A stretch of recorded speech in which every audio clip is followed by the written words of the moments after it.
اور جب ہم نے بنی اسرائیل سے عہد لیا کہ اللہ کے سوا کسی کی عبادت نہ کرنا اور ماں باپ اور رشتہ داروں اور یتیموں اور محتاجوں کے ساتھ بھلائی کرتے رہنا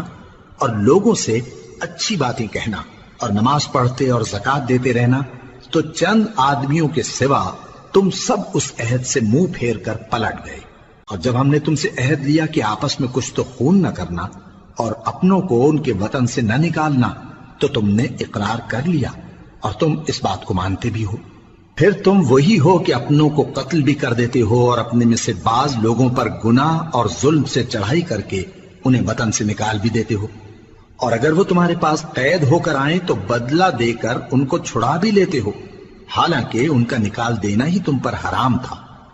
یہ کیا بات ہے کہ تم کتاب اللہ کے بعض احکام کو تو مانتے ہو اور بعض سے انکار کیے دیتے ہو؟ تو جو تم میں سے ایسی حرکت کریں ان کی سزا اس کے سوا اور کیا ہو سکتی ہے کہ دنیا کی زندگی میں تو رسوائی ہو اور قیامت کے دن سخت سے سخت عذاب میں ڈال دیے جائیں۔ اور جو کام تم کرتے ہو اللہ ان سے غافل نہیں۔ یہ وہ لوگ ہیں جنہوں نے آخرت کے بدلے دنیا کی زندگی خریدی، سو نہ تو ان سے عذاب ہی ہلکا کیا جائے گا اور نہ ان کو اور طرح کی مدد ملے گی۔